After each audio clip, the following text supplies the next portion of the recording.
just gave the sign. That's the signal? Okay. They're gonna give us a moment. Did Tanya give us regrets? No.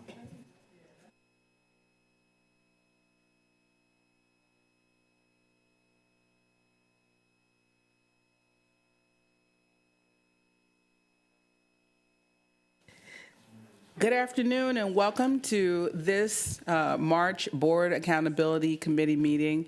Really happy to hear some of the information that we're going to hear today about how we're going to look at our needs assessments. We are convening in our more typical manner in the Whitney Complex as a standalone meeting. You may recall our last two Board Accountability Committee meetings were embedded in the informal session of our board meetings. And so for those of you, if you maybe got off schedule or didn't join us for those, we will be doing that on occasion. And so do pay attention to the district website so you'll know when the meeting and where the meeting is going to occur, whether it's going to occur on a standalone date on our regular Tuesday or whether it's going to be in the informal session. And at this time, I'll invite our superintendent, Dr. Watts, to bring welcoming comments as well. Absolutely. Good afternoon, everyone. The board accountability meeting is a critical time for our board and our public to have a discussion around accountability and joint accountability around how our students are performing. Today, I'm excited to be able to share with you insight from West Ed as it relates to a recent needs assessment on some of our schools that have populations of students that need us more as it relates to equity and their academic needs as well as other needs. I would like to extend another welcome to Mr. Todd Rhodes at the end of the table as the newest member to our accountability committee. And with that said, I'll pass it back to Dr. Hoskins. Thank you. At this time, I will, I'll ask, have we received the minutes electronically, but we do not have hard copies? Is that the case? Okay, all right. So I will accept a motion to approve the agenda. Second. Okay, it's been properly moved in second. The only discussion that I would offer is that we correct the spelling of Dr. Howard Hall's first name on our agenda. Any other additions or deletions? Okay. With that being the case, anyone opposed or abstaining from approving the agenda? Okay. It is approved with unanimous consent. I'll entertain a motion to approve the minutes from the February 7th meeting. So moved. Thank you. Are there any modifications needed to the minutes? Okay. Hearing none. All opposed? Any abstentions? Okay. Unanimous consent. All right. So now, the good stuff. We've done the formalities. We have a presentation from West Ed on our priority schools. I invite our guests to please approach the microphone and share with us who you are and the information that we've been waiting for. Just before she starts, Dr. Hoskins Brown, I want to let the committee know that there is a summary sheet that's available for reference. Thank you. Thank you. Hi, ladies. Hello, thank you. We're so happy to be here and so honored to partner with Savannah-Chatham County Public Schools on this really important work. My name is Rachel Tripathi. I am a senior research associate at West Ed. I am based out of Atlanta, and this is my colleague. I'll let her introduce herself. Good afternoon, everyone. My name is Dr. Brittany Chambers. I'm a program associate at West Ed, and I'm also based out of Atlanta. And for those who are not as familiar with West Ed, we are a nonprofit education research and service agency working with states, schools, districts, teachers, students, parents nationwide. And we Superintendent Watts asked us to partner with Savannah on some important work trying to better understand the needs of the CSI and TSI schools within the district. So in 2023, we partnered with 6 of these schools to talk to stakeholders to try to understand their perspectives, their experiences on the needs, but also the successes and the opportunities for growth at these schools. So in order to conduct this work, we went on site speaking face-to-face with these stakeholders and compiled the results into a report that I believe has been shared with you. The summary sheet is in front of you here. The objectives of this collaboration were to document the school improvement challenges faced by these stakeholders and identify actionable high-leverage opportunities for improvement. As you look over the findings and we present them here to you today, you'll notice a lot of strong alignment with the revised strategic plan, with the superintendent's listen and learn report. Notably, I wanted to highlight just a few areas where there's a lot of alignment and overlap. So you'll see that with regards to teaching and learning, with regards to student achievement, talent and human capital, parent, family, and community engagement. And also an underlying theme is really the central office capacity and coherence, so how the central office can partner with and work with these schools to achieve excellence.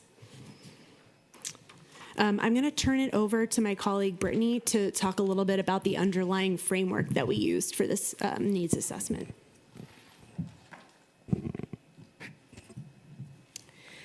So our 4 domains framework for rapid school improvement is something that our Center for School Turnaround developed through a lot of practice and research and experience.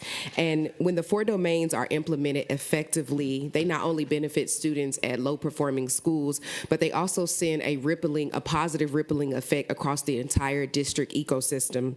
And so when implementing this, context matters, and it's important that district leaders provide a certain level of support and resources to these schools as they try to actually turn around and make a dynamic change.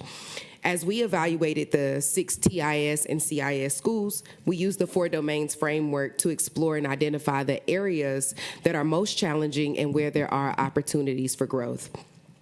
To understand how the framework functions and how we use it, I'm going to overview it for you. And so just to kind of touch on each one, there is turnaround leadership, talent development, instructional transformation, and culture shift. And Dr. Chambers, for parents that may be watching, the 4 domains are basically your brand, your special sauce, your special formula for how you do this work. Absolutely. So Okay. West End not only developed the 4 domains, but we did it in collaboration with a lot of experts across the country. So we worked with a lot of different organizations, school boards, school leaders, parents, staff to kind of develop this framework. It took several years to develop, and we've been using it now for several years, but it's something that we definitely stand firm by and strongly by.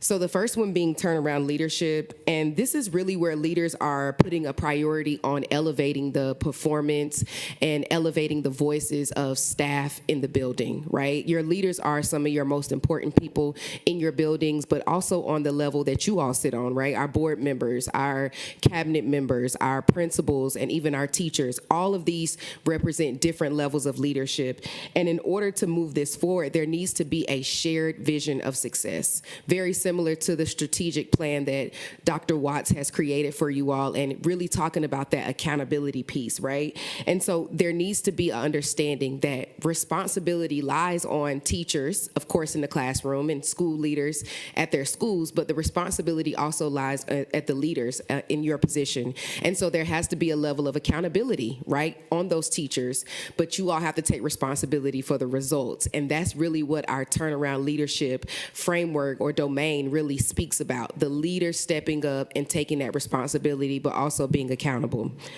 When we move to the next one, we talk about talent development. This one is strictly about recruiting, retaining, selecting, and placing people in the right positions, but doing this with equity in mind, right? We know some of our schools have some great teachers, but we need all of our schools to have great teachers, not just some of them. And so when we're placing and selecting and recruiting teachers and leaders, we need to make sure that we put the right ones in place and making sure that they can get the job done in an equitable manner. And that's really what talent development is about. And then also providing them with resources, professional development opportunities to showcase their leadership skills and collaborate with other leaders across the district.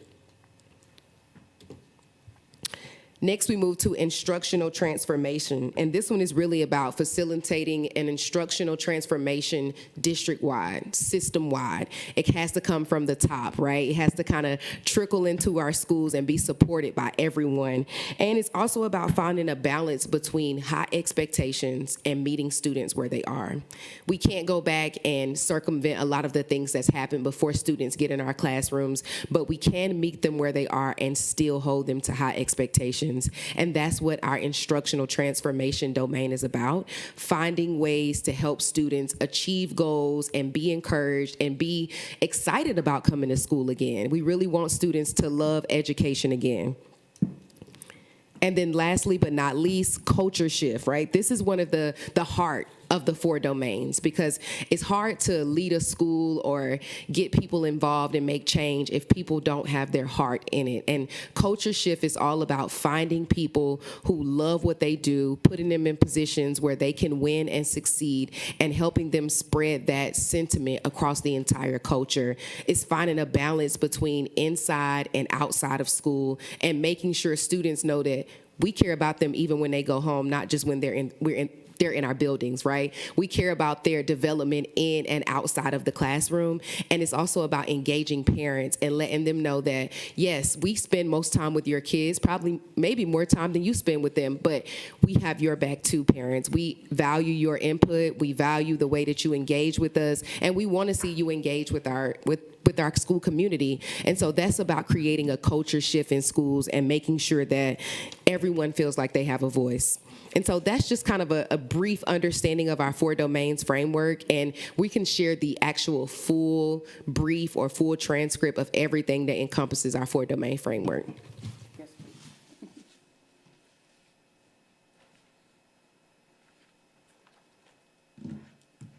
Thank you. So part of the reason we wanted to give such a comprehensive overview of this framework is because it guided the work that we did on the needs assessment. We spoke with so many people. We surveyed 120 staff at these 6 schools. And all of that information without a guiding framework can be a lot to process and a lot to make sense of. And we really wanted to come out of this with some actionable, clear steps for the district. So these are the 6 schools that we met with. We conducted focus groups and interviews with 5 different stakeholder groups. So that includes students. We talked to students. That was fantastic. Parents, administrators, building leaders. We spoke with teaching staff and then non-teaching staff. So we really wanted to draw on this diverse group of stakeholders. Everyone has different experiences and perspectives, and we wanted to make sure that we were including all of those voices. The survey respondents were all school staff, not students and parents. So once we had collected all of that data, we used the framework to help coalesce findings across each of those 4 domains. So I'm going to share with you the high-level findings from our needs assessment. So we want to emphasize that every school is unique and has a unique culture, faces unique challenges, and we honor that and celebrate that. We also wanted to focus on finding cross-site challenges, so really identifying the challenges and the opportunities that are common across the schools that we spoke with. So in identifying some of those cross-site challenges, One thing that we saw consistently was reported was that students are performing below grade level standards. That might not be news, but how it affects those teaching them and supporting them, that really came across quite clearly. That teachers' jobs were harder, non-teaching staff, their jobs are challenging because these students are far behind grade level. If you can imagine being a teacher in a class, if you've got students that are all kind of at the same grade level, you can present content in a certain way. If you've got some students who are really striving and some students who can't even read, you've got a really big challenge in front of you in terms of meeting those diverse needs. Disruptive student behavior was a challenge across schools.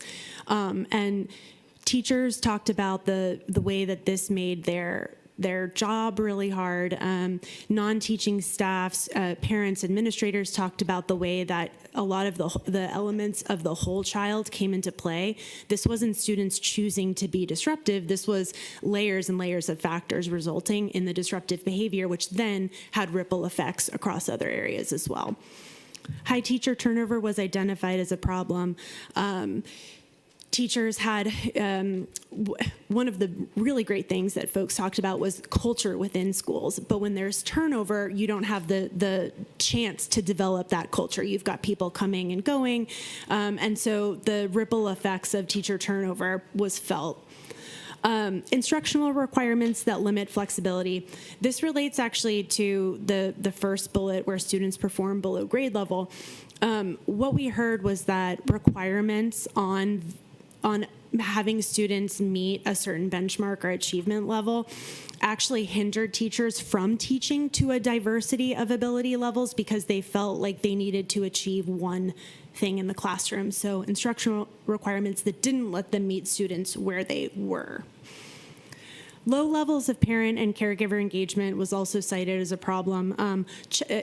From not having parents show up to PTA meetings, but also not even being able to reach parents on the phone, having this like being blocked by parents, not even being able to get a hold of parents was reported as a problem.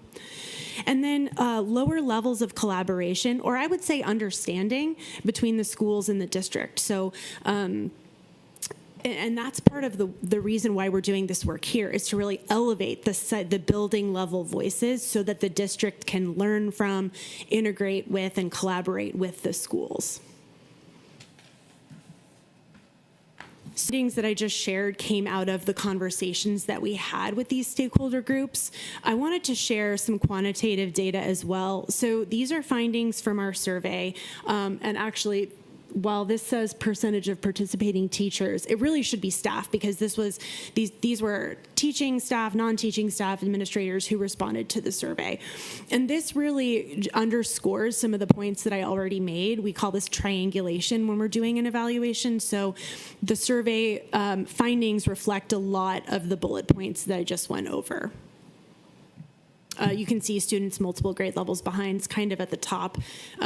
These were identified, challenges identified by these survey respondents. And we also captured a lot of quotes from the stakeholders. Part of the most meaningful part of doing a needs assessment is really elevating the voices of folks experiencing education in these settings, whether that's students, whether that's teachers, leaders. So I did want to take a minute and just read some of these quotes to underscore again the findings that we've shared. I would say that there's a lot of district support, but not in the right areas. I was just meeting someone from the district the other day, and it made me feel like more was added to my plate. We lost a good teacher last year, and that felt like she was taken advantage of and not appreciated because of the pressure. A majority of our kids are 2 to 3 grade levels behind, and there is no way we can get a lot of them to grade level in a school year.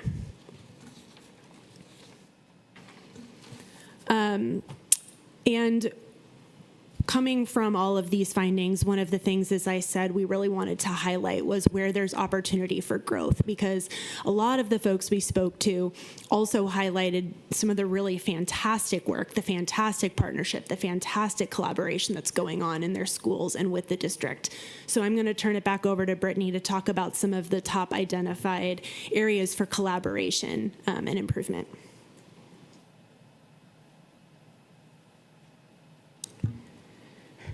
So again, we wanted to come in and do this evaluation and understand where there are challenges and issues, but also identify where there are opportunities for growth.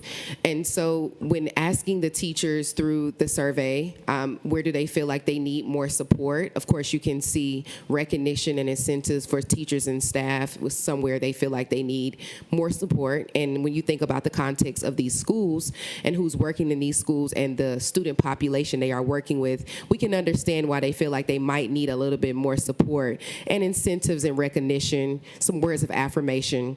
Next was identify with student behavior, and this was something we saw very commonly across the schools about just the lack of, I guess, consistent discipline in student behavior, and the fact that it didn't seem all the time as if principals and assistant principals were on the same page when it came to student behavior, or if some teachers versus others were implementing different policies. Just something they really want the district to take into consideration. And then the third one that I really wanted to point out today was the better alignment in supporting the school students' needs. So again, going back to our 4 domains framework of meeting students where they are, I know that each grade level has a certain level of expectations they want students to meet from year to year, but the teachers understand and recognize that their students are far beyond those grade level expectations, and they just want to be recognized for trying to move them forward and not necessarily getting them to their actual grade level in a school year. So we took what we got from the surveys, and we also took what we got from the focus groups and interviews that we conducted. And again, we coalesced those together to kind of identify some actions for improvement. And we're going to go through each one of these. So promote professional learning that strengthens educators in serving a broad range of students. Teachers talked about their struggles with ESL students, students with learning disabilities, students with behavioral issues, and just students from diverse backgrounds, and how they just need more support and resources in differentiating instruction. And so that's something that the district can consider and think about when they implementing new initiatives and new interventions. The next one was provide positive supports for student and staff mental health. So I recall when I interviewed some teachers at one of the schools, the staff shared how a teacher just had a mental breakdown in the middle of the day and just left and never came back to the school, and how she had been sharing with school leadership that she felt overwhelmed and she was a new teacher and she needed more support. And so just reminding staff that their mental health is important, right? Their mental health, students' mental health is important, and that you guys have resources available to them when they're feeling that pressure. Collaborate district expectations around high quality instruction. I can adamantly say that every teacher wants to be a high quality teacher that we spoke with. They really want to connect with the students and actually see them grow academically, but they don't feel like they always have the support and resources that they can do that, or even the know-how to really know how to do that with this student population. So really thinking of ways to support these teachers and making them feel like they are providing high quality instruction. Recognize and compensate staff working in high needs environments. Most of the teachers from across the schools really spoke about how they are doing Saturday school, they're doing before school, they're doing after school, all just on a volunteer status without receiving any incentives or any extra recognition for that work. They're doing it just because they want their students to succeed and they love teaching. The district should really consider ways on providing something to compensate or some kind of incentive or exchange program for those staff committing so much time to helping their students. And then the last one kind of really hits on the last challenge, was refine a shared vision and improve communication between central office and schools. And I believe this is stated very clearly in Dr. Watts' strategic plan about how she wants to incorporate more collaboration and elevate voices. And we would definitely encourage that. The teachers and the school leaders just want to be heard. They just want to have an opportunity to just share some of the nuances happening at their school, but also share some of the commonalities that are happening across all of these struggling schools. So I hope that you all were able to kind of glean and learn from the things that we evaluated and discovered here in the 6 schools, and we'll take questions.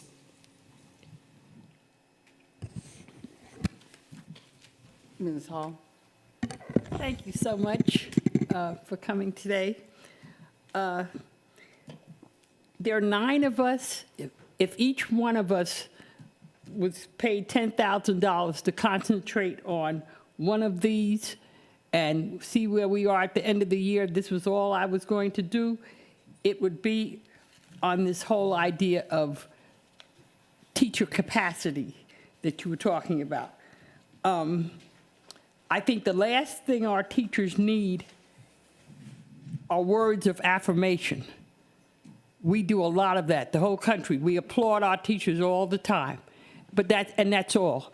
Well, applause is cheap.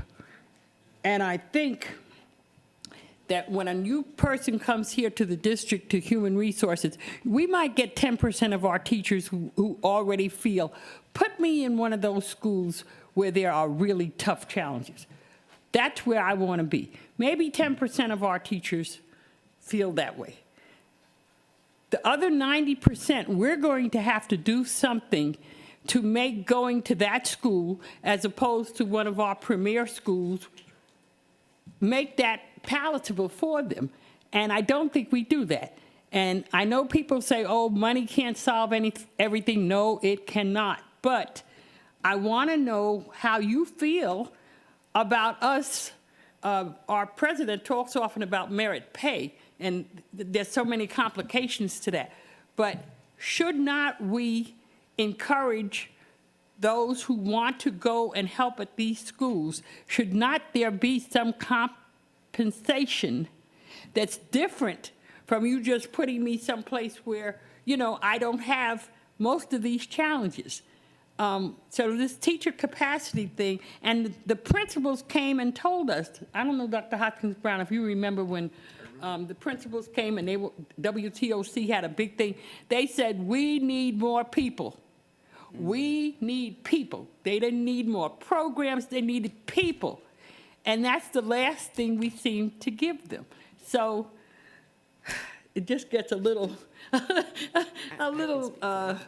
exasperating. But I guess my point is that I want to hear more about what we can do to get our best and brightest teachers in our most challenging schools. What can we do to marry those two so that we can really see some change? Because all the rest, it's not fluff, but all the rest is support. But that person in that school, in front of those kids, in that classroom, to me, that's the kernel, the value that we have to really start with there. I'd like to just hear how the rest of y'all feel about that. Well, that is one part of the challenge and the opportunities for growth that I wanted to look at. So I want to let others address that, because I want to take a step back into how we see these data, in addition to how do we address what we know is a need for a higher quality experience by our staff. So by our teachers and our staff. So I don't discount that at all, but I'd like to hear others on what she's been said about creating a premier experience for teachers that will help address some of these things, because there's some other parts I want to go to. Mr. Johnson. I think, honestly, it's doing something that we can, whether it's compensation through pay or extra time off or something. I don't know what that magic bullet is. To get those high-quality instructors, also counselors, guidance counselors, social workers, custodians, SROs, just our staff in these buildings that we know have the biggest challenges. That we need to figure that out. That's one point of it. But another thing, when you look into a little more of the data, there was 66.7% of those who were surveyed also said to provide student behavior specialist. So not only are we worrying about, some of these kids being 2 to 3 grade levels below where they should be, but there's also the recognition of student behavior. I know just from being in classrooms myself growing up, is that the kids that were not successful learning were a lot of times the most disruptive, because either they were bored or they didn't feel good about themselves. So if we can figure out if we can figure out the education part and bring those kids up to where they need to be, in the long run, the behavior will help. But in the short term, we need to help staff to have people in those schools to where their job is to deal with the behavior stuff and not deal with all of the paperwork like for an AP or a principal. We need to be able to take something off their plate so that that way they can do more of the coaching and the training for those teachers. If that makes sense. Yes, it's a lot. Okay, it's a lot. All right. So if Dr. Howard Hall were here, she would talk about classroom management. Yes. And she would talk about that's part of the whole package. If you can do that, then you can do some of these other things. So when you said that, I wondered if you meant that behavior was not something that the teacher should be addressing, whether you were assigning that to somebody else. I'm not assigning that to somebody else. Okay. Classroom management, the teacher has the skills to be able to manage that classroom. But once it gets to a point, we need to figure out how to get it off the AP and the principal's desk so they can help with the coaching to get the newer teachers where they need to be, and also to retool the experienced teachers, because with new programs coming out, we want to be able to help all the teachers bring all the students up academically, but we also need there's a lot of, and I'm going to say this, there's a lot of private schools that have one person who deals with discipline and only discipline. And so then that takes off the plate of the dean of students, takes it off their plate, it takes it off the AP's plate, it takes it off the principal's plate. Well, all they're having to deal with is disciplinary actions and possible referrals one way or the other, or they deal with it on site. But we do have some sites that manage that way, do we not? Yeah. We have a Yeah. couple. Yeah. And it seemed to work well, the few that I Yes. was aware of. Okay, I'm full of questions. Oh, go ahead. Okay, so, first of all, I'd like to tell Ms. Hall, although you didn't say merit pay, what you were talking about was merit pay. So,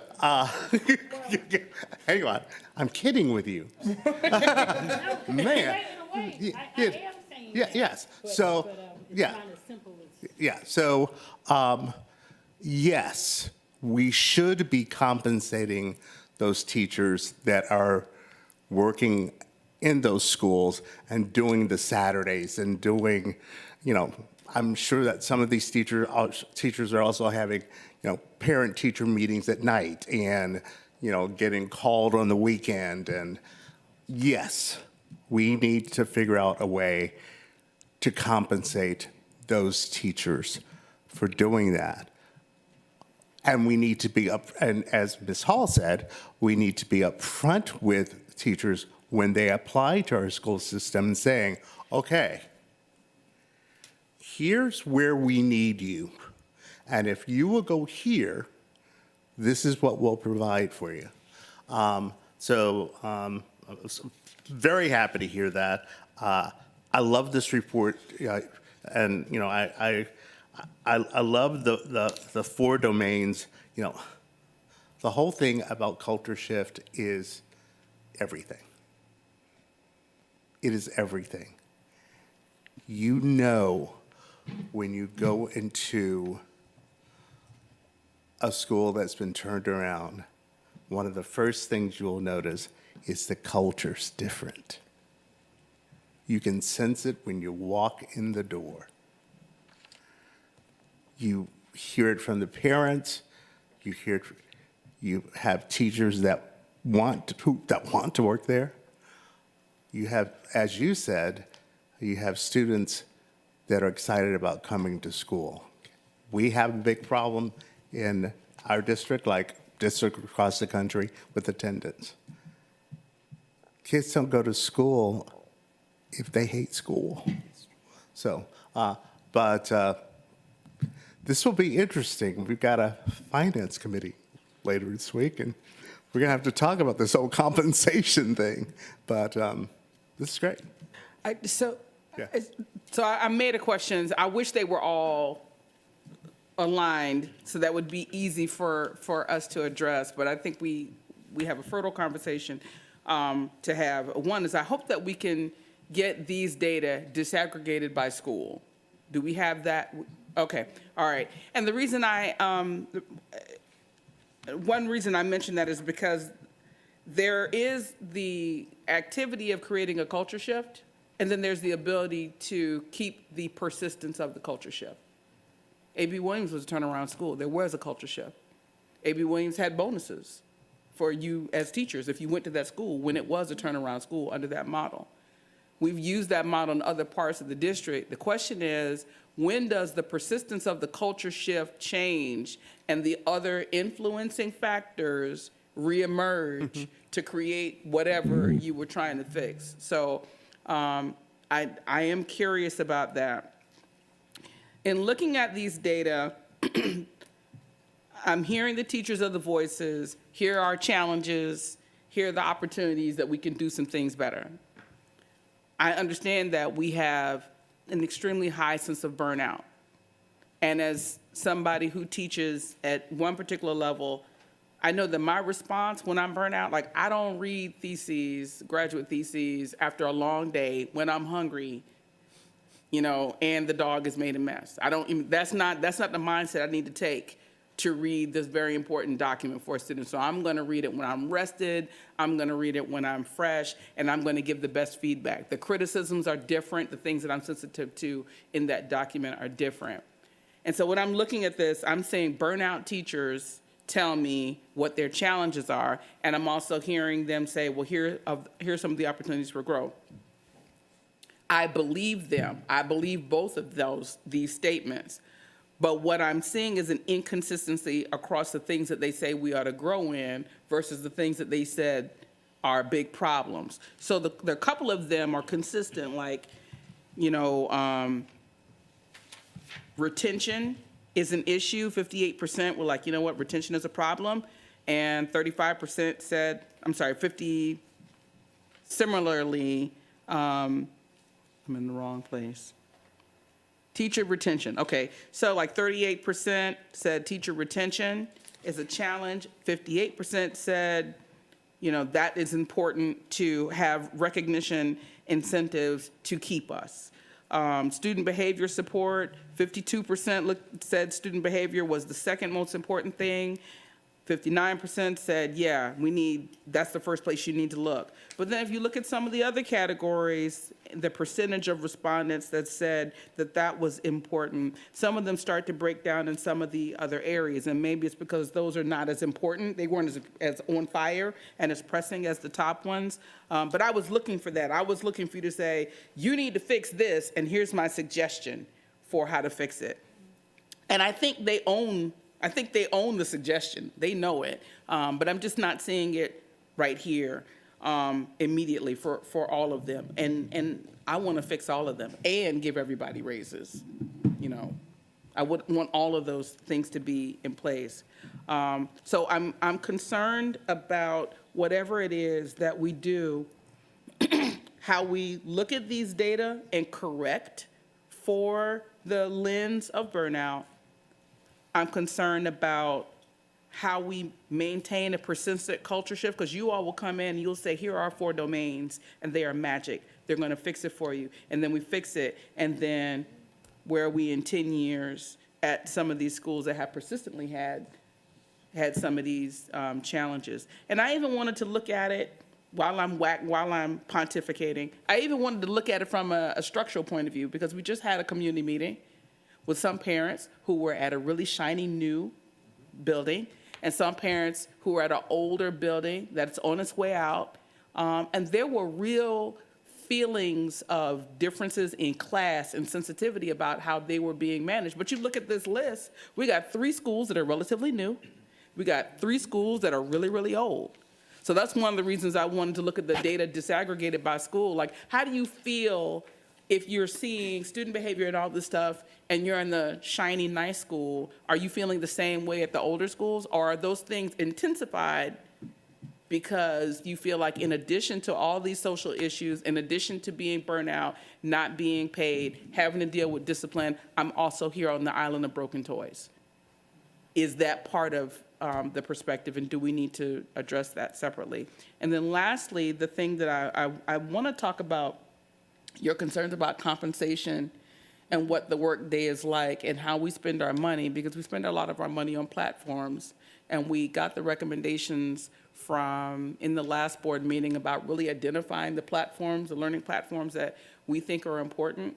And I think it's valuable to examine that because, for example, many of us have come out of the pandemic with all these efficiencies that technology created, all the video conferencing and all these different learning platforms.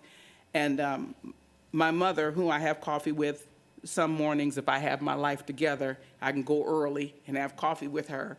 And she complains. She says, well, I missed my coffee mate this morning. And I was like, well, I had to do this and do that. She said, well, it just seems to me that you and your sister are busier now after the pandemic than you were in the pandemic. And I said, Mom, you're right, because there's so many platforms to make us more efficient that we're actually doing more work because of all of these efficiencies than we did before. So all of these platforms are not lightening the work.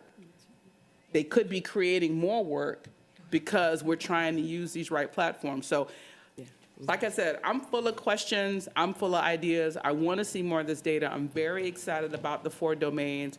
And finally, I want to hear from 2 persons that we haven't heard from yet who are parents. I want to hear from Mr. Rhodes, and I want to hear from Dr. Watts on any reactions to what you've heard or seen that these teachers from these schools have said.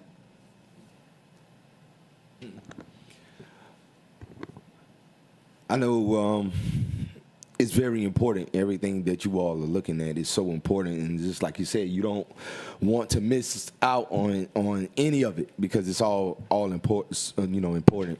One thing I did notice, Haven Elementary School. I go there a lot. I'm a student. I graduated from Haven Elementary School. I grew up in the Tatumville community. And so I've been going there reading to students. They've been inviting me to come and volunteer, and I love it. And I see the change. I see that kids want to learn. I'm seeing the kids reading. I'm seeing the staff, the principal, how everybody's relationship is. And if, all schools could be that way, that would be awesome and great. Before, when I seen Haven, I remember Haven, it was tough. It was tough. The neighborhood, of course, you had middle class, but there was a lot of poverty going on, a lot of poverty. And so, of course, there have been a lot of behavior issues due to it because, so-and-so may not know how to read. And if he don't know how to read, he's not going to raise his hand and say, hey, can you help me to understand that? He's going to act out. He's going to act up. He's going to become the class clown. And next thing you know, he's being written up. You got a paper trail this long, and it just go downhill from there. So if we could just continue to look at those things, also hear the parents, hear what the people are saying, the teachers, the staff, and take it in consideration, I believe if we can just chip at it and keep chipping at it, we'll get somewhere. And so, I appreciate you all for taking the time to do that. And I appreciate you all as well for just, opening up everybody's minds into thinking and trying to make a plan together so we all can benefit from this. Thank you. I appreciate the report as well as the comments from board members, as I've jotted each of your points down. I think if we looked across the district, any school in our district, I would say many across America would agree that many of the challenges you lifted up are pervasive. They become more acute in schools that have very high concentrations of poverty. So these challenges are not unique to these schools.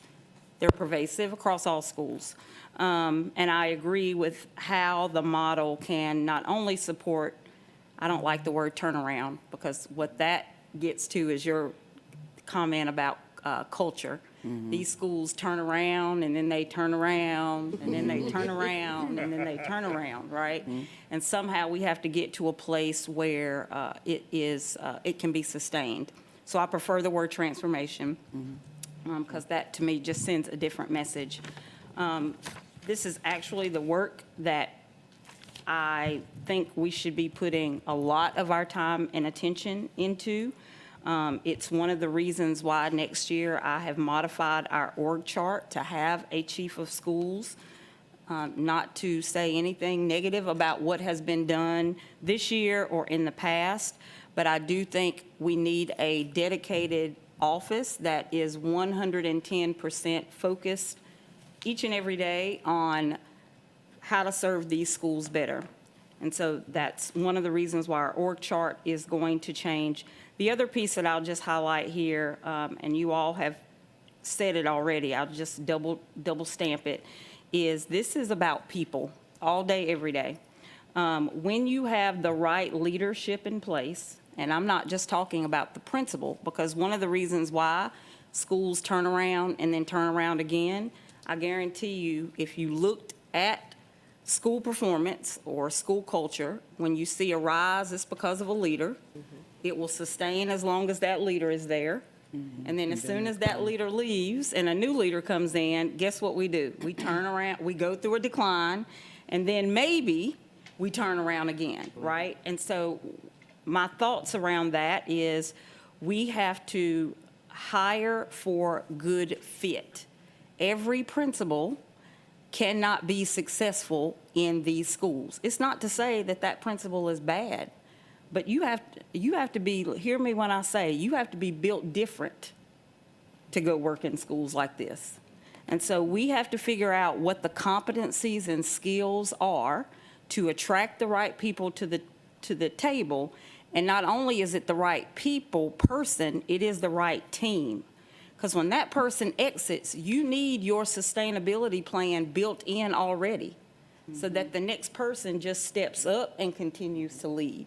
So we need to do a better job of making sure, and again, that's not to say we don't have the right leadership in these schools. I don't want people to hear this as a criticism, right?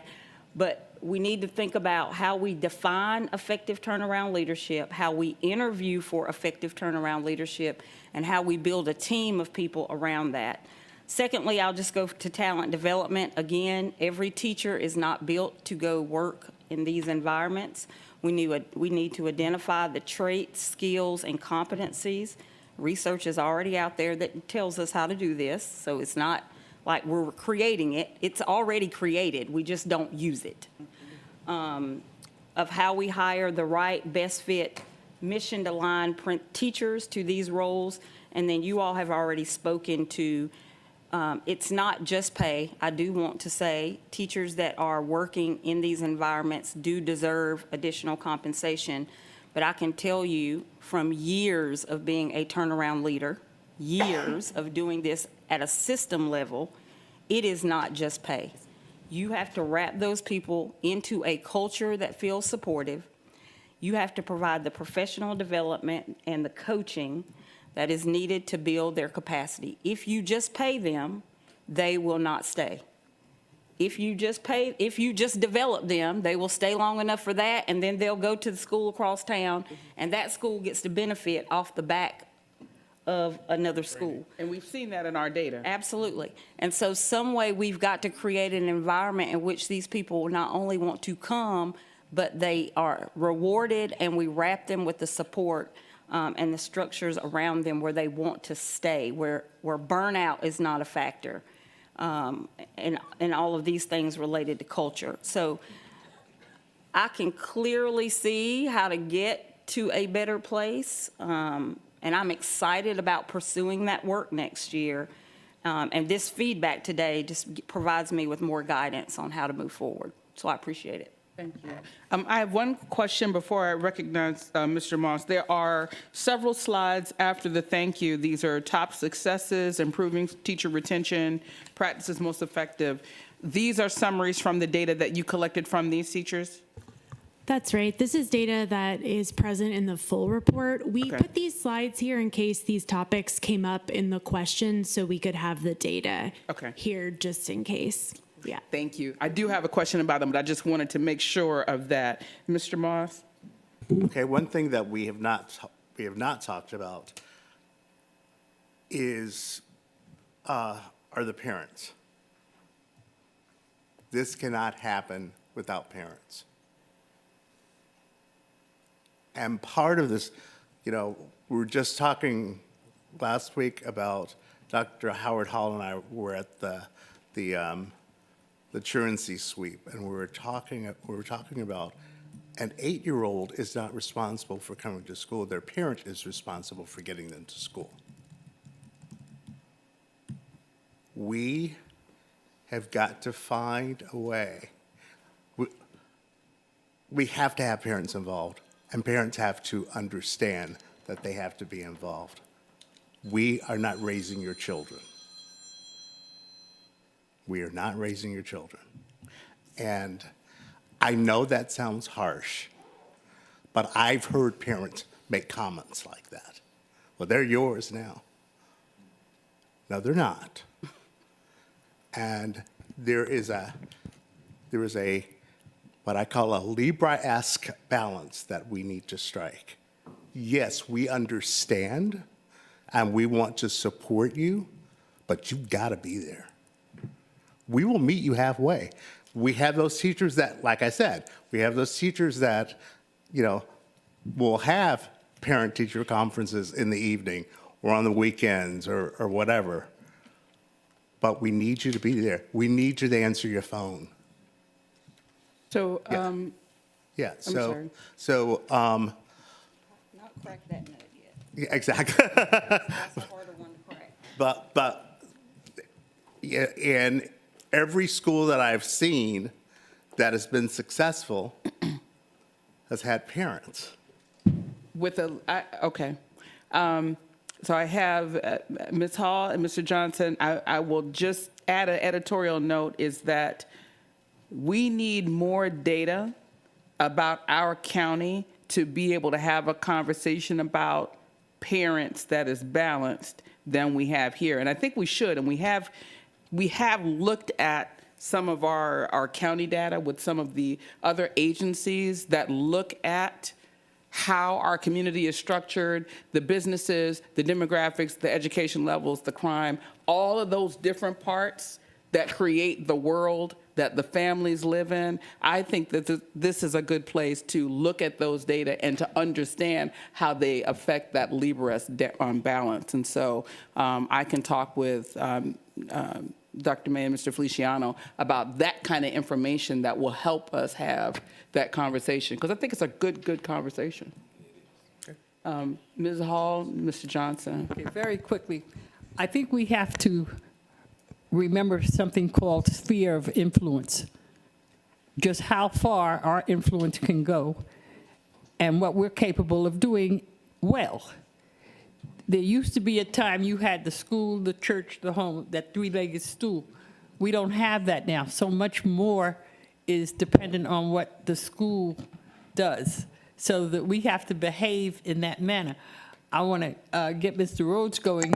I often thought, could we pilot a couple of boarding schools? Let's see the difference when we act as though no one has any children, no one has any parents. Everybody's here, everybody's going to be treated the same. We're not going to, we don't need to worry about whether you came from poverty, because we're going to treat you all the same. You're going to stay here with us. How would that look? I have all these crazy ideas I like to. Yeah, and we do have a local model that seems successful, but of course that's venturing out into a whole new thing. But Todd, you heard her say that some parents block their phones. Mm-hmm. Okay, so if you have that situation where here they are and I'm blocking my phone so I don't want to hear from you, that in itself that's a mountain to climb. And I'm not saying it's not doable, but that's how deep and hard this is. We're not playing games here. No, we're talking about children's lives. And think of the children who know that they're. Imagine what those parents say to those kids who have blocked their phone. You better not, because my phone didn't. But anyway, it's a wonderful challenge, though. I don't want us to give up. Sometimes I want to give up, but we will not give up. But we can't think that we're going to solve everything, because as an agency, we can't. We need those partners out there in the community who are going to take this as seriously as we do and be as accountable as we are. You know, because basically, what are we supposed to really be doing? Raising kids who become economically self-sufficient and have some kindness and compassion in their lives. That's our job, instead of all this other stuff, you know. But here we are. But anyway, thank you for your. Yeah. Well, Ms. Hall, I just wanted to speak really quickly about the parent piece because I know we could all probably share other things around the many other places that, you know, the district wants to focus. But specifically, when I was a classroom teacher and before that, when I worked at the local Boys and Girls Club in Durham, North Carolina, and Durham has had a lot of low-performing schools and a lot of school transformation and turnaround. And I worked at one of the, I guess you can say, toughest schools in Durham Public Schools. But one thing we did was what we realized that our parents didn't value education, and because parents are the first teachers of students, then the students didn't value going to school and they weren't excited about it. So we partnered with the local Boys and Girls Club and other organizations, and we said, how can we re-engage parents and remind them the value of education and the long-term effects of, you know, putting time and energy into getting a quality education. And so we started a Saturday school for parents where some of them could come and get their GEDs. They could learn skills. They started like somewhat like apprenticeships where they learned different things. And they really started to understand and see the value in education. And we really saw a major turnaround in the way that they made sure their students were at school, they were involved, they were answering that phone and responding to you, you know, taking us off the block list because that's been going on for quite some time. And so I would say, you know, it doesn't happen overnight. It definitely takes some very strategic planning. But, you know, just think of ways that you can re-engage with those parents and get them back, you know, excited about education as well. It's not too late, and it's to the benefit of the students and to the entire school district. So to that point, I want to point out that we do have those programs in Savannah-Chatham County. They have persisted for some time. They are growing in terms of the certifications that, vocational certifications that are available for parents. We've partnered with Parent University for a great deal of time. So I'm glad to hear that some of the things that we're doing have been demonstrated as successful in other places. Mr. Johnson had a comment, and then Mr. Rhodes had his hand up. A couple of things. She stole my thunder a little bit. So I was going to mention the fact that we do have parents that don't value education because they didn't see the value of education when they were in school. And some of them dropped out. Some of them are in what we would call dead-end jobs. They don't feel any advancement, so they don't see the benefit of education. That's a problem that I don't know as a district we can solve unless we can teach those kids how to value education, had the kids kind of teach the parents the value of the education. Also, when it comes to parents, because of that, they don't put systems and a structure in place to make sure those kids are going to school and getting the proper education. I was fortunate that even though, yes, I had a single mom who worked 60 to 80 hours a week, she always made sure I was in a position to get to and from school. Whether it was aftercare, after school care, or had a family member pick me up from school or from aftercare, every single family member that picked me up, the first question was, what'd you do in school? How much homework do you have? What are you doing tomorrow in school? Before anything else, because it was the value of the education. And I know I'm one of a million when it comes to that story, but there's also another 2 million kids out there that don't have that support and that don't have their families understanding the importance of education, because education is the only thing that has been proven time and time again to pull people out of poverty. Just one quick thing. Because I am a parent, I also grew up in poverty with a mom that worked many hours and have had my own family dynamics with families and people in my own family that have faced a lot of economic challenges, issues with criminal justice system. I will not ever say, I want to be careful about how I word this, that a parent doesn't care. And I'm also, I want to temper that a parent doesn't value education as well. I have yet to meet a parent who does not want the best for his or her child. And so I I like to capitalize. They may not know how to create those structures, right? I don't know how many of you have ever participated in a poverty simulation. That might be a good exercise for the board. But when you understand and recognize what some of these parents are navigating on a daily basis, and unless you've walked in the shoes of some of them, you do not know. Somebody doing a spelling list is like the last thing some of these parents have the capacity to even understand when the lights are not on and when there's a domestic violence situation in the home. And some of these things are compounding factors that create situations for kids and families that are beyond what any of us could ever recognize. And so I'm very careful to speak about parents in these situations in an asset-based way, because I've lived it, I've observed it, I know what that feels like. I do believe that there are ways we can do the work, but we have to approach it from an asset base. I appreciate you saying that, and pardon me for jumping you just for a moment. I appreciate you saying that because I was going to find my way to that comment. Everybody in this room found their way to privilege, period. Congratulations. Or We're in this inherited room. We are in privilege, however we originated. So I think we do need to be mindful, because some of the things that you described, whether it's the domestic violence, whether it's the chronic poverty, whether it's housing insecurity or food insecurity or underemployment, poor mental health, whatever those things are, some of them are not even acute. Some of them are chronic. Some and being combined with other things. So I think this is very, very important to make that note. I was concerned that this was going to sound like parent bashing at the end of this meeting, so I was going to try and put a bow on that. So I appreciate us addressing that. Parents need accountability, and they also need empathy. And those things are not mutually exclusive. So now, the parent I jumped in front of, you had something you wanted to share. Yes, by me being a coach and working in the community with a lot of youth, like you said, it's been times where I've taken kids home, and I look and it's not good. It's really not good.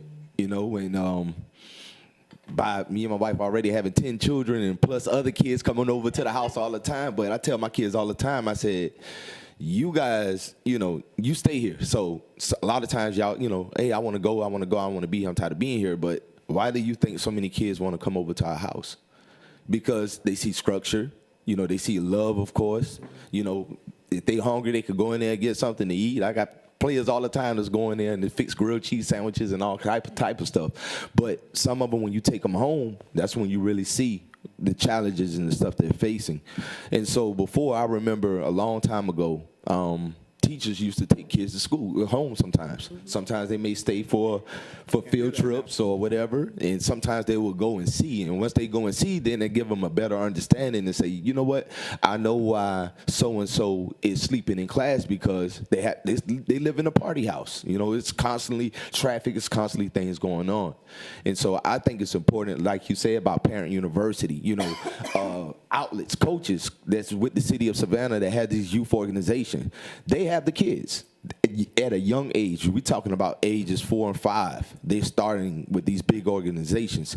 So maybe if we could start doing some partnerships, getting from behind the computers, coming from behind the desk, getting involved and finding out what's going on in these communities, then we could be a better help, because first we have to be consistent. That's the first and foremost. If we're not consistent, they don't even want to trust us. They're not even going to open up to us. But if we are consistent, we're going to the games, people know who we are, and then they'll start opening up and they'll start building trust. And then once we start building trust, then we can build the village. But it takes a village.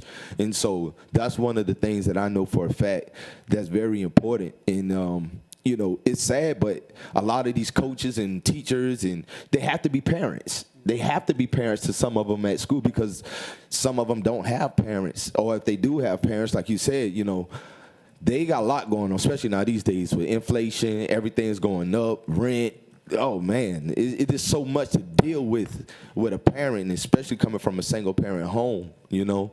And so to be able to let them know, like, here, I'm here for you. You know, if we can't do everything, but we can at least try. Let's meet, like you said, Mr. Moss, let's meet halfway on certain things.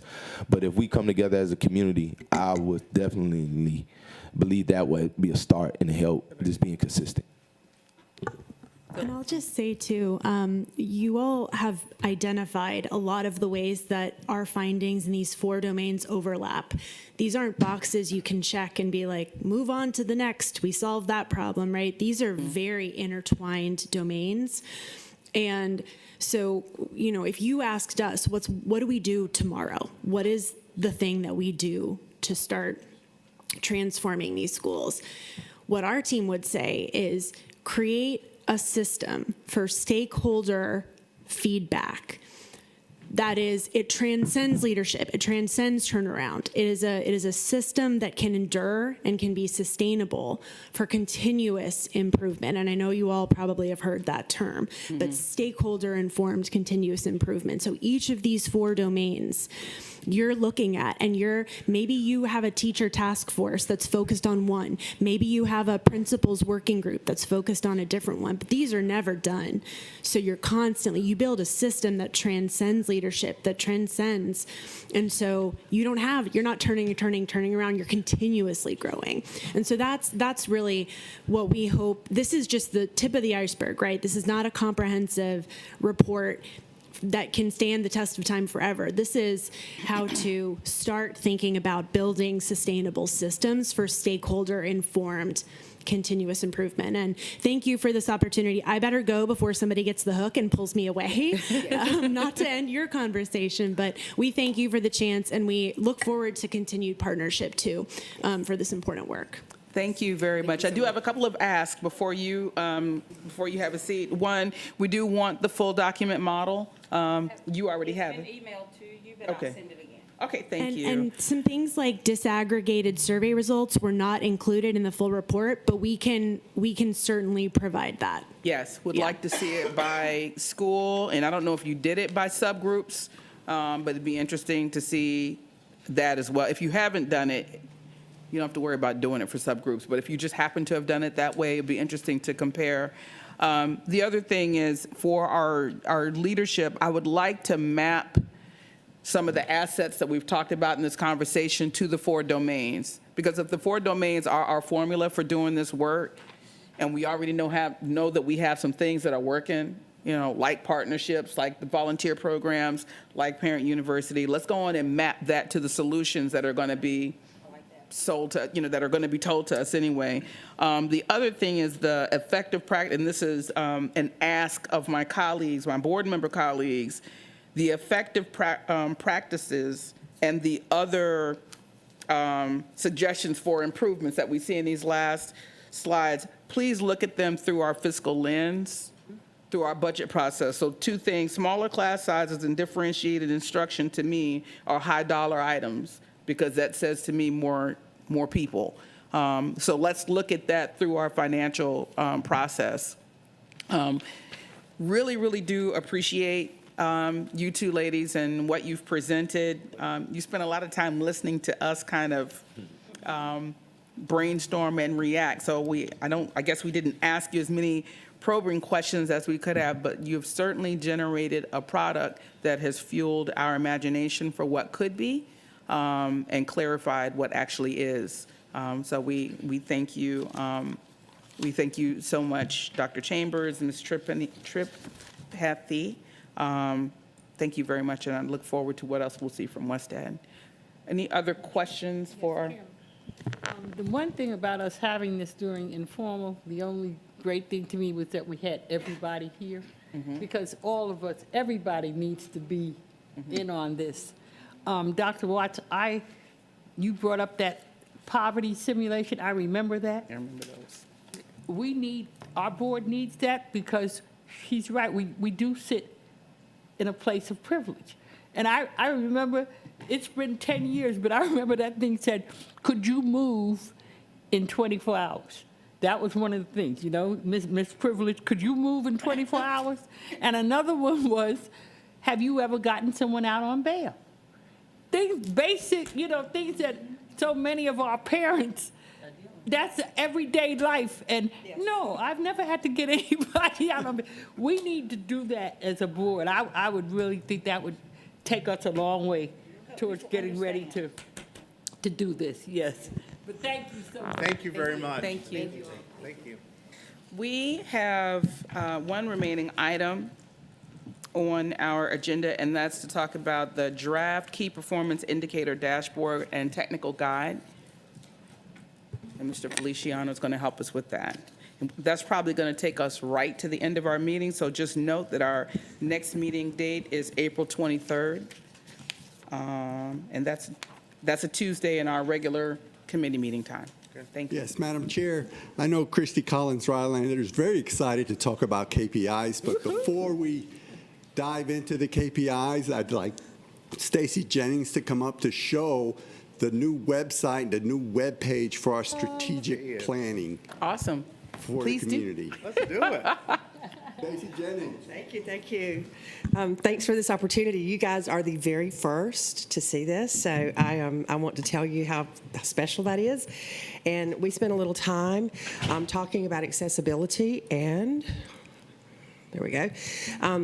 One of the things that's really important it was one of our guiding principles for this website was to meet all the accessibility requirements as required by federal law. And we want to make sure that it's not only accessible to those who have developmental disabilities, vision or hearing, but also those who need language translation. But what we're going to talk about here is our district strategic plan. And as you look here, you'll notice that we are employing a technique that is a little accordion folder, so you can see that our vision and mission rolls down there. The guiding principles that have been voted on by the board in the past are here, as well as our strategic priorities. And then under each of the strategic priorities, you'll see Objective A. These are tabs that give you each of the objectives, as well as the key performance indicators for those objectives. So it's very neat, and it is accessible. It is not a PDF. The same thing is true for each of the objectives. So as you tab over the different objectives, you'll find their different key performance indicators. The website is a branded communication tool that allows us to give all users, our parents, our community members, our staff, and students, should they be so inclined, to access this information in a usable and user-friendly way with a great user experience. Any questions? Oh, that's very, very cool. Very interactive, and looks like it's very friendly to different mobile devices, which is important to a lot of people. Right. I do like the PDF. Is the PDF available somewhere if someone just wanted the PDF? There will be a PDF available. Okay. It's not permissible. Most PDFs in the way that they're created are not permissible. They're not accessible. You can do accessibility checks, but as a rule, they're frowned upon. Okay. And Mr. Dennison has really pounded it into us. Our latest OCR complaint made it very clear to us that we needed to move away from PDFs and start using HTML. So that's what we've done with this website. It's a great improvement over what we've had in the past. I think it's extraordinary, and I don't ask for the PDF except that when we're working with internal documents, when we're doing this Sure. internal kind of Absolutely. work. But I think that acknowledging diversity in all its forms, one way to do that is to make sure that we're ADA compliant. So I appreciate seeing that work done. And as you see on the side, we have the link that will be to the district accountability system. That's in development currently. I think Ms. Rylander will speak about that in just a moment. That will be something that will be a plug-in to the website, but will allow us to look at our metrics a little more closely at any given time in real time. Excellent. Thank you, Ms. Jennings. Welcome. Are there any questions for Ms. Jennings while she runs away? Before I run away? I think I see it at the top. So you are able to go up and change languages? Oh, yeah. Yes, you can. Any language that's spoken in our district Oh my is gosh. available here. Look at you. Yeah, and we also, we have many, many opportunities for refinement for specific users. The goal for the website is for nothing to be more than 3 clicks away. If you have to dig any further than 3 clicks, we've not done our job. And so we intend for our users to Right. find Understood. a navigable, job. easy to understand website that makes sense and provides the information that makes their lives easier. Congratulations. Thank you. We're very Thank excited. April the 9th.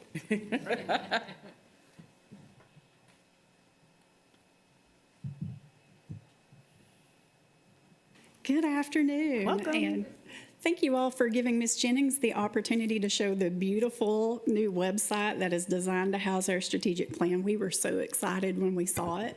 We said, they have to see this. And so it does lead directly into our preview of our draft KPI reporting dashboard. And so I just want to emphasize today, this is very much still a work in progress. And our primary aim today is to let you see this new format that we will be using for the reporting. And specifically, what we are utilizing is a Power BI dashboard. And that was partially, we explored several options, I'll just be very upfront about. And the Power BI worked very well from my perspective in terms of handling the data very well. And it worked well from our communications team's perspective in being able to integrate it with our new public website. So as we get ready to move forward and look at it, I just want you to know, just like we saw in the public website, which was sort of laid out with those accordion folders organized by priority and objective, you'll see kind of the same model when we move through the reporting dashboard. And again, this is going to be designed to report our lagging indicators on our public-facing website. We are also working towards developing our internal dashboards that give us that real-time look at data throughout the year. I see the superintendent nodding. We are very excited about that piece as well. And so when we begin looking at this layout, the current content that we have available to see is for strategic priorities number 1 and 4. And before I forget to do so, I want to take a moment and thank those teams very wholeheartedly, because while all of our teams have been working very hard over the last several months on these strategic plan objectives and strategies and KPIs, they really worked diligently over the last few weeks to help get this reporting dashboard in order for us to preview. And so I'm very grateful for their efforts. What we will see here is primarily within these dashboards, we're going to be seeing school year 2023 historical data, because our baselines will be set for school year 2024. And we have not yet completed school year 2024. So if we didn't use that historical look back, we'd have a whole lot of blank reporting dashboards, and y'all be saying, what are you trying to show me today, right? And with that said, we also have placeholder targets when you look at this information. So just to kind of reemphasize, let's think about the format and making sure that we are meeting our goal to create a reporting platform that's much more engaging and visually appealing than what we have had in the past. And know that we will be working on these targets as we move forward over the coming weeks to make sure, again, that idea of balance coming up, right? We, just to be very transparent here, we ran sort of our standard formula that we have had in place with the KPIs for years, with the 3% of the gap formula that the Georgia Department of Education uses. And when we started looking at those, we said that might not be stretching our targets enough, right? It is not. And yes, so we got that feedback from the superintendent that said definitely not. And so just know that we will be working over the coming weeks to continue reviewing the targets and making sure that we are being realistic, but also stretching ourselves as to what we can accomplish.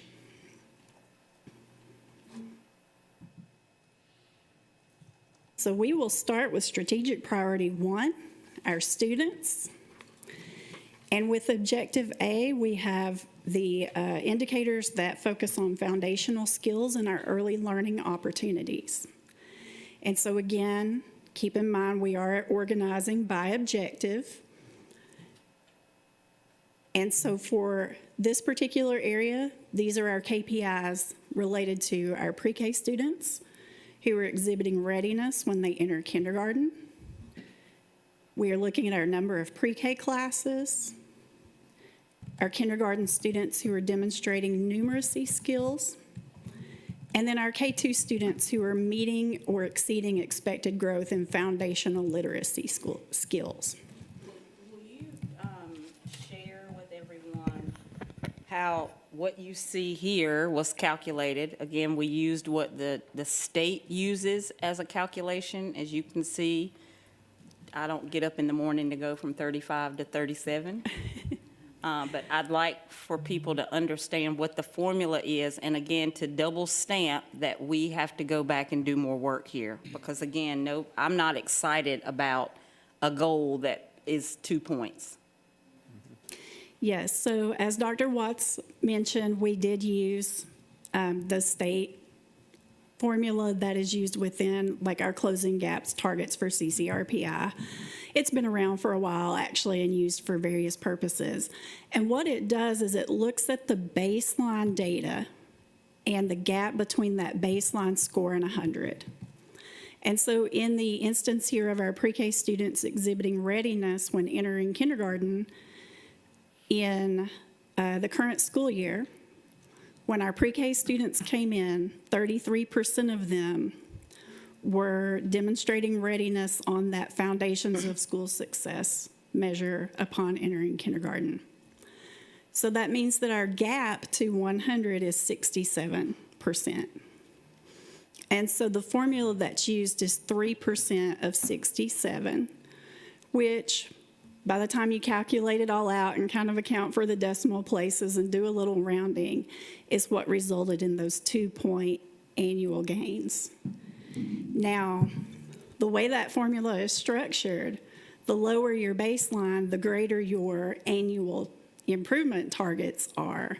So you can see what happens in the chart below that one when we're looking at kindergarten students demonstrating numeracy, where we're starting out at 75%, meaning that the gap is 25%. And so our target is 3% of 25%, which really only gets us a 1-point gain from year to year. And again, when we were putting in those formulas, we suspected that we may want to be a little bit more ambitious, right, than the standard formula. We've had this discussion about baseline and targets before. We have a now departed former board member who used to always say, why are we setting these very, very low goals? Mr. Lauer would always complain about low targets. And we have also had the conversation about the state setting its formula for how we establish these targets. The state sets its formula with no awareness of what our interventions are going to be. They don't know what we're going to do. We could be doing something incredible or nothing. So that baseline seems to be like, if you do nothing or do the same type of nothing that everybody else in the state does, you'll probably hit this target. So it's comparable across the state, but it is not realistic to what our interventions may or may not be. So I think that we're okay. We're used to having the conversation about low targets. We're okay reconsidering the targets. The feedback I expect we're going to get from the data team is how much heartburn they're going to have about us setting a target that we may not meet, or what are we going to do to meet that target. That's the place that the negotiation is going to occur, is how much above the state, how are we going to get there, and what's going to be our explanation for how we got there, yes, and completely overshot it, or how we didn't get there. But that's for this team to talk about. I really appreciate that context because I never thought about the fact that the data formula is set, not knowing what the resources are or the intervention, so that's helpful to me. We will actually start on Thursday with our team, broader extended cabinet team, because they do have more ownership over each one of those. We know where we're coming to you all to say, here are our budget priorities. They know the interventions, and so we'll start with them first taking a stab at where do we set these targets, knowing what we are doing with the context of what we are doing with the team this week. So That's interesting. I'm glad. And I will add that I have never thought about what the different targets would be across different schools. You know, this is a target for the whole district, okay? But, and you guys may do that. You may look at, okay, because of this particular intervention here and what's happening there, this goal may be one, this goal may be something else, and you may end up proposing a target that is the mean of the changes that you expect to see. That's if you just really want to get into the numbers quite that much. get into the numbers. Okay. Christie, what about other states, though? Let's take Georgia. What are the formulas at some national? Microphone. What are some of the formulas that are more aggressive than Georgia's? You know, that is a great question, Mrs. Hall, and I will freely admit I have been so concerned about what Georgia is doing that I have not gone out and really looked at what other states are doing. That is a great question that we can Because that follow could be up on. very, that could really inform us if we see that there's some more aggressive goals and who made them, who didn't, why. So, another thing to add to your plate, but it really would give us. I always like for us, if possible, to go outside of the state if we can. Sure. Yeah, and I love that question because we've talked a lot about what other school districts in Georgia are doing. And a lot of them are using this formula or some small variation of it, but we have not looked outside of Georgia. Okay.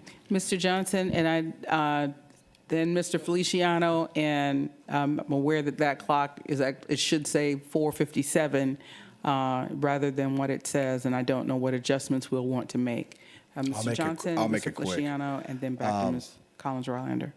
I love the fact that extended cabinet's going to be really digging into the numbers. That's also a good context of where those target numbers are going to come from, and not just saying from the state like we have been. I'm also of the adage that I prefer stretch goals because if we can hit those stretch goals or get close to hitting those stretch goals, we're going to beat the state every time.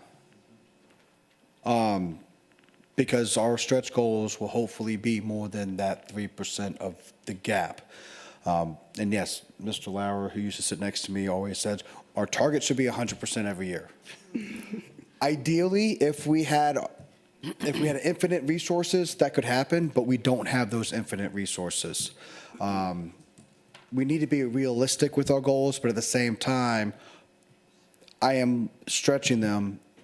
But I still give heartburn when when I know our goals are less than 50%. That's me personally. I know that in certain areas, we have to take those baby steps to get there, but it still gives me heartburn. Mr. Feliciano. Yeah, I just wanted to quickly clarify. We love the formula. The formula from Georgia, when it initially came out and we reviewed it and dissected, it is a very sound formula. And the beauty of the formula is that it adjusts based on where you are. So if a school is performing below 50%, the formula calculates a higher target for you versus a school who's performing, let's say, above 80%, then it adjusts and calculates a smaller target for you. That's the beauty of the formula. There are variables within the formula that we can change to increase or lower those targets base. So we do want to continue. I don't want to say we want to throw the formula out. We wanted to continue with the formula, but we can tweak variables within the formula to help us achieve greater gains or greater targets. I thank you. I think that's a very good clarification of the formula. And additionally, remember, we're talking about key performance indicators. A performance indicator is something that says, how am I doing? Which is different than a goal. Right. You know, a goal is I want to get 8 hours of sleep every night. But my key performance indicator is much lower than that. But that doesn't mean I set my goal differently. If this is making any sense, you know, what we set as a goal for how we want young people to perform, it doesn't make sense if you have young people that we just saw data that show that they are 2 to 3 grade levels behind, that we're going to set a goal of 80% achievement in a particular area, because set a key performance indicator of 80% in a particular area, because they're nowhere near being able to meet that indicator. So a goal can be one thing. Yeah, I completely get that. Okay. No, I do get that. I'm just saying, just because it gives me heartburn doesn't mean I don't understand the KPIs. And that's why I was saying, I understand that we need to take those baby steps in certain circumstances. But it still doesn't mean it doesn't give me heartburn. Yeah, well, and I wasn't implying that you didn't understand. Okay. I guess I'm just putting into our recording for this meeting that we are setting performance indicators of how we are doing for this year under this application of the strategic plan at this time in this very discrete window. And it's different than our goal for the district over time. But the superintendent is looking at me funny, so. So you always have me thinking the difference between a goal versus an indicator. Should we be setting a goal? I don't know. I don't know. I think the goal is what you do with a 5-year strategic plan. In my imagination, a longer plan is you set goals, which is different than what you would look at every single year. This organization is the only organization that I work with or work for that has a different strategic plan every single year and is measuring it separately. And that's what our DAS REMI does. And we do that because we are accountable to a state board of education. We do that because we are accountable to a county. But other organizations that I work with set goals based on, we're going to implement this strategy for 5 years or 10 years, and at the end, we're trying to get to this goal. I'm not suggesting that we change our system. I'm just saying that by using the term KPI, we are saying that that's a finite measure of the result of the effort that we're putting in this year.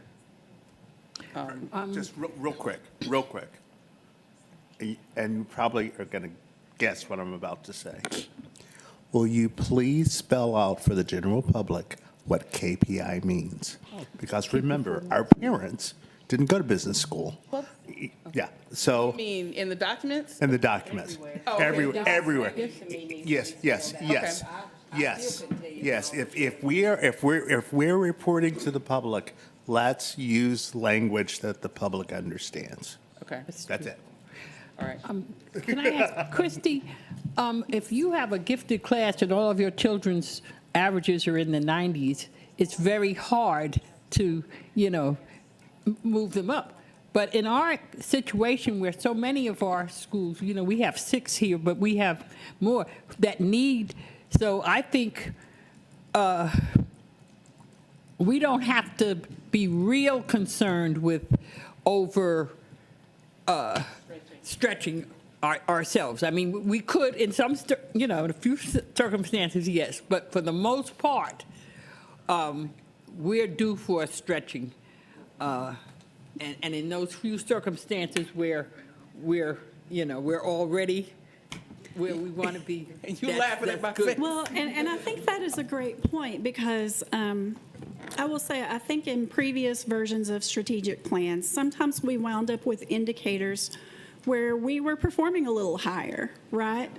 But with the work that has gone into this strategic plan, it has been very thoughtful in terms of making sure that our objectives and our KPIs are really hitting at those things that have been identified as needs in terms of the superintendent's listen and learn report, in terms of these third-party evaluations that we've been engaging in.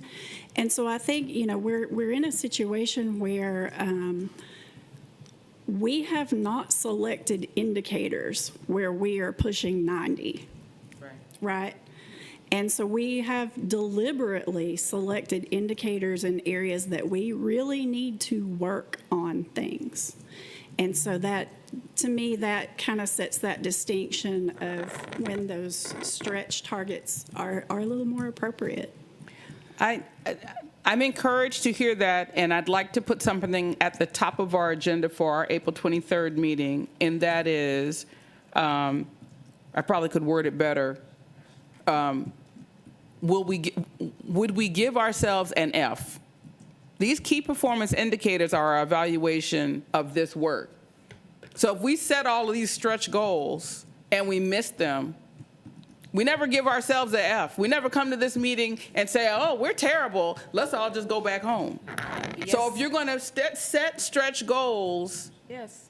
and then you don't meet that, we need to talk about when we don't meet those goals, because right now, Yes. there's a very small population of persons who are evaluated based on whether or not we meet the KPIs. I wish more of extended cabinet were in the room right now, because they know that is not what is going to be moving forward. They understand that this accountability will cascade in everybody's evaluation from mine all the way down. Okay. So they are working in teams to create their own evaluation next year. I mean, so that's the collective ownership we have in this. And yes, we will earn an F or a B or an A. We're not giving anything. We're going to have to work to achieve these goals.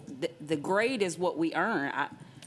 So yes is the answer to the question. Okay, great. We elected And officials, we have to be held, we're held accountable. Absolutely. I feel Yep. real accountable right now. I'm serious. Well, you- We have the ultimate accountability. as They far have as I'm heard me concerned. say So it's plenty not of as though- times, this is a it's just a- collective accountability. It cannot just be me, right. it can't just be the board. It's got to cascade all the way through, up and down. Okay, so there are a number of things that are moving into our next meeting. The other ask that I have, and I'm sorry, Dr. May, I'm giving you a pile. The other ask that I have is, if we are going to use KPIs to earn an A to a F, then that needs to find its way into the board evaluation that we do each year. The one that we do for GSBA, it's not connected to the KPIs. And I think that's going to be kind of challenging to develop, because some of the things they're asking for are not the same as what we are evaluating. But I think that we at least need to have a conversation about that evaluation and how we incorporate the components of our strategic plan. And there's some other parts to the plan that are behavioral in terms of how we move in the community that have not been measured lately. So I think I'd like for us to have a conversation about that as well. So those are we have a number of things that we are going to be thinking about again next month. Ms. Collins Rylander, we have not let you get past one slide. So we have this one slide. How would you like to move forward in your presentation? What would you like for us to see? First of all, I'm happy that the conversation occurred. I think it was productive conversation. And also, y'all didn't start off with, I hate the way this looks and what are these charts trying to tell me? So I feel like that we maybe are okay in terms of like our basic format and our layout. And that really was one of my primary goals here, is to make sure just the look and feel of it. And to Mr. Moss's point, we are clearly not going to get to the technical guide today, which is great because I didn't have a whole lot to talk about there anyway. But the technical guide is what is going to be designed to make sure that we are defining the terms and making it very transparent for our stakeholders as to what these measures represent and how they're calculated and when we can expect them to be reported. And we're also working with the communications team on that. to make sure that that is in a format that will play well with the new website and the accessibility requirements. So with that said, really most of the rest of the slides are very similar to what we saw on the first page. It's just that each KPI that has already been brought before you in the strategic plan presentations is represented here within strategic priorities 1 and 4. You'll see there are some interesting choices throughout in terms of how they're grouped because, like, for instance, on this slide, we see reading on grade level kind of has its own page, and that's partially because we do want to highlight, since that is literacy is our North Star. We are highlighting that measure, and that is also because the other measures in Objective B, there are 6 of them, and they kind of needed their own page to be grouped together. Is this live already? It is not. Okay. We are looking at my preview workspace Okay. in Power BI. Other board members are gonna have the opportunity. It's like I feel When they- have to go through this stuff again. Struggle for me right now to move from committee to board. I am personally responsible for that, and I'm struggling right now with how to get things from committee to whole board. Because we don't have time in board meetings to do these discussions. I like committee meetings because it's a smaller group and it's more dialogue. But even tomorrow, you'll find that when we go into our retreat, there were things that we discussed in the last finance committee meeting that need to be pulled over to the discussion tomorrow. But there'll be people around the table that won't know because they're not a part of that committee. So I need to continue to grapple with that, and I don't have an answer yet. We have a But I calendar agree. for when this is supposed to come forward, and we approve it every October, but did we plan to move it up this year? We usually get it in like June, and then we get it by June, and we're approving it in October, or could you remind me, Mr. Feliciano, when we first get the NASREMI for approval? The DASH-REMI comes up in July, Okay. is for review. So that's when thank you. So that's when we were using the static, here's your PDF, read it, that's when you were getting it. So we have this connection between we don't get the information until it comes up on the board meeting. That didn't have to be the case. When it's live, send it to the board and say, look at this. We're going to talk about it no later than the July meeting. We talk about all kinds of things, all kinds of ways. This information can be available when it's ready to be available. Then you make the time on the board meeting when it's going to, and when action is going to be taken on it. So you still have July through October for the approval. It doesn't have to be held until you're ready for it to be on the board agenda. No, it doesn't have to be held, and people can look at it individually, but the discussion and the guidance. If we're going to be held accountable, if we're saying we're going to be, then everyone needs to know what everyone is talking about. But You see it's what- It needs to July. be a common, but you're not going to sit at home and get the same enrichment that you're going to get. But it's for So we next need to- year. I mean, I'm not discounting the conversation. I'm just saying I think y'all are nervous for no reason. You're getting it July for vote in October for measures that we're going to be talking about next spring. Yeah. We're not using this for this year because that's already approved. We're Yes. using this for next year. So I see what you're saying. I'm talking about it from a bigger conceptual level. Qualitative. We what talk, I'm thinking about right, going we forward share with these things problems. in committee meetings that provide some people a level of knowledge, and then when we get to a board meeting, there's incongruence around who knows what. Okay. Because some people know things because they were on that committee, but other people on the board weren't a part of that committee meeting, so they don't know what everybody knows. or some Okay, people know. Mr. Johnson, and then I also have another solution that has addressed that in the past. Okay. And then we really probably are going to have to end. And this that's what meeting. I was actually going to talk about. Every single committee meeting's recorded. So the ones that, committee meetings that I have not been able to attend for whatever reason, or committee that I wasn't on, I watched those committee meetings, so I would be informed, so I would know what was going on when we got that information in the boardroom. Okay. And So If everybody does that, that's great. and that's the thing, it's the onus is on the other board members. At the same time, if I had a question about it, I was able to email the superintendent or Mr. Hediger or whomever to get the information that I needed for more clarity, or whoever the committee chair was. So I So- think that level of personal accountability is the kind of thing that helps move this forward and is really helpful. Remember, we used to have 2-day October fall board retreats that also held a lot of these conversations. We didn't just have one-day retreat, and at some point, they moved to the spring. They only moved to the spring because we were in the middle of advanced ed craziness, and we had to have that time in the spring. But we used to have 2-day, 1.5 day. No, we never had spring. It was always fall. So that gave the opportunity for conversations in October that could help guide. Yeah, we can do that. So that's what we. And there are also opportunities for small group, one-on-one. So when I look at it, I think about all the engagement opportunities, and then I try to think what best fits in committee, what best fits in board, what best fits in small group. But it's an art, it's like putting a puzzle together to keep Yeah. everybody up at the same level. I think this is important enough for the fall retreat. Okay. I agreed. So we'll make note of that and make sure we carry it over for that discussion. Thank you. Ms. Collins-Rylander, you got 2 more slides forward. That's okay, because again, it's the same type of information. Yeah, So it's just the we're same just shifting from strategic priority 1 to strategic priority 4. This is an area where we do see a little bit of difference in the visuals start to emerge.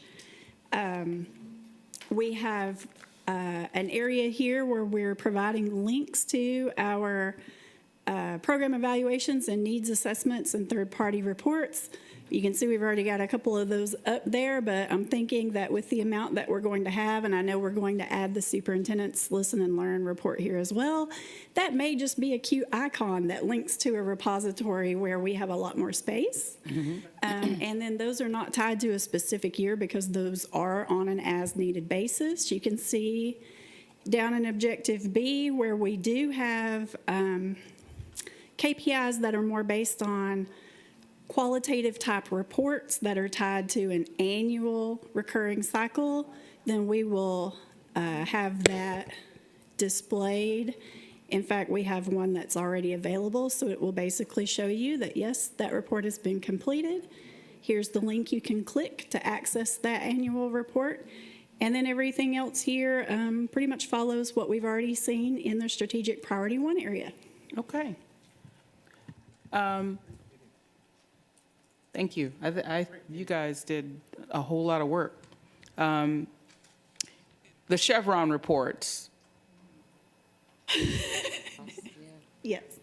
So they don't fit in this because they're not a deliverable for this, but they are part of our self-assessment. So in the future, my question will be, not today, in the future, my question will be, how are we rolling that out for the community to see, or are we rolling that out for the community to see? So the Chevron reports have sort of been grouped into our continuous improvement reporting process. So you'll notice when you looked at these KPIs, you didn't really see things like GMAS and CCRPI called out here, and that is because those are a part of our continuous improvement reporting cycle. Okay. No matter what's in our strategic plan, we are going to report on those things. And so the Chevron reports fall into that category as well. Okay, helpful. We have exceeded our time. I really appreciate everybody's generosity to give us another 20 minutes to work out these ideas. I think staff have a lot of recommendations and directives and asks to act on. If there's anything that's not clear when you go back to digest this meeting, please feel free to reach out to any of the committee members to get clarification on who the partners were, what the suggestions were, what the suggested levels are, mechanisms to try and make sure that our teams feel appreciated, and messages to parents that we want them to hear, feel free to reach out to anyone on the committee. This is really, really great work. It'll be good to see you in another 30 days. Thank you for our presenters, our guest presenters from West Ed, and our in-house talent who always brings us great information. You make our work fruitful. Thank you. And motion to adjourn is accepted. Is there a second? All in favor? Thank you, everyone.